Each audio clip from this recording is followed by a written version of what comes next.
자, 안녕하세요. 우리 스포츠 지도사, 우리 공부하시는 여러 수험생들.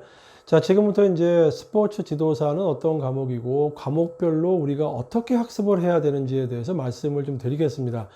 자, 우리 스포츠 지도사는요, 지금 점점 각광을 받고 있는 자격증입니다. 국가 전문 자격증이고, 그 다음에 1차 시험을 통과하고 나면 이제 실기 시험과 또 이제 면접이 이제 주어지고 있지만은, 일단 1차적으로 필기 시험을 통과를 해야 됩니다. 그렇게 어렵지가 않아요. 여러분도 어렵게 생각하지 마시고, 기출 문제를 분석을 정확하게 하고, 그 기출 문제를 우리가 하나씩 학습의 요소로 우리가 체득을 하게 되면, 문제 푸는데 전혀 지장이 없고 자격증 취득하는데 어렵지 않았습니다.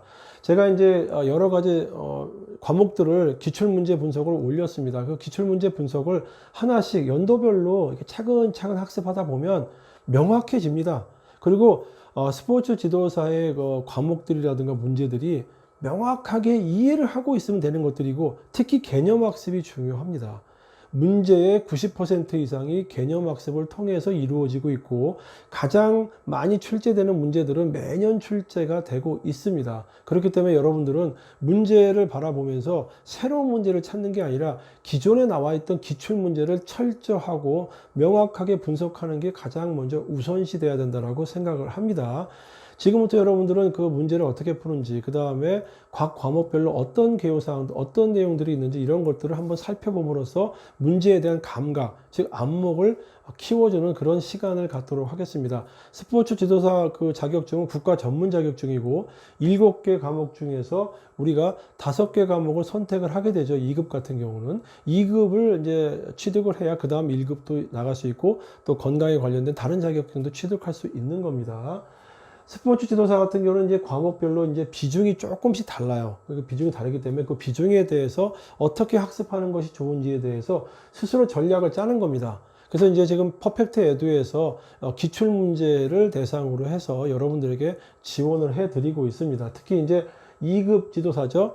최근의 문제는 2급 전문이나 생활이나 장애인이나 유소년, 노인 같은 경우 기본적인 7개 과목에서 선택을 합니다. 물론 이제 장애인이나 유소년, 노인 같은 경우는 별도의 과목이 하나씩 있지만, 이거는 여러분들이 스스로 할 수 있고, 지금 같은 경우는 이제 우리 7개 과목 중에서 우리가 선택하는 것들로 했지만은, 추후에는 장애인이나 유소년, 노인 과목들도 우리가 좀 취급을 해서 조금 더 여러분에게 도움 드릴 수 있는 기회를 갖도록 하겠습니다. 그리고 최근 2015년부터 2019년 문제를 하나씩 살펴보면 되는데요. 2015년 같은 경우는 물론 이제 형태가 2가지 형태가 있지만, 한 가지 형태만 정확하게 별도로 공부를 하시면서 그 이후에는 이 전문과 생활이 공통으로 출제가 되고 있기 때문에 여기 있는 하나의 문제를 응용해서 계속적으로 이렇게 반복해서 나오고 있습니다. 그래서 5개년도 문제를 우리가 모두 분석을 좀 합니다. 분석을 하면서 그 과목별로 출제 기준에 따라서 이렇게 분류도 한번 해봤어요. 해보고 나서 그 다음에 항목별로 분포의 차이가 어떻게 있는지 이런 것들을 교재에 잘 담아놨기 때문에 필요하신 분들은 교재를 참고하시면 더 완벽해집니다. 물론 이제 영상과 기출문제 어떤 그 문제만을 가지고도 충분히 학습이 가능하지만, 교재에는 여러 가지 측면에서 다양하게 학습을 할 수 있도록 이제 우리가 구성을 했기 때문에 거기에 따라서 준비를 하시면은 조금 더 명확하게 공부가 학습이 되실 수가 있다라고 생각이 됩니다. 자, 스포츠 교육학 분야 같은 경우에는요, 우리가 스포츠 지도사의 기본은 가르치는 거죠. 이거를 뭐 티칭이라고도 하고 에듀케이션이라고도 하는데, 스포츠 교육학 같은 경우에는요, 지도사의 필수 과목과 마찬가지예요. 어찌 보면 실무적으로 꼭 필요한 과목이다라고 말씀드릴 수가 있어요. 내용 분량이 많지는 않다라고 되어 있지만은 그 난이도가 어느 정도 중급 이상 정도로 나오고 있어요. 특히 가르치는 방법에 대해서 있기 때문에 프로그램은 어떠한가, 그 다음에 지도 방법론이죠. 여기에 비중이 굉장히 높습니다. 왜냐하면 교육학이기 때문에 어떤 프로그램을 어떻게 가르칠 것인가, 여기에 대한 관심이 굉장히 높죠. 그래서 프로그램과 지도 방법론, 특히 이 지도 방법론이 다양한 방법이 있습니다. 특히 이제 뭐 A라는 티칭법이 있고 B라는 티칭법이 있겠죠. 다양한 어떤 티칭에 대한 방법론이 있는데, 여기에 대해서 학자들도 많은 연구를 했어요. 그래서 티칭법도 있지만은 다른 표현, 뭐 전략이도 교수 전략이라든가 다른 표현을 쓰기도 합니다. 그 다음에 교수 학습 모형이다라고 하는 표현도 쓰고 있어요.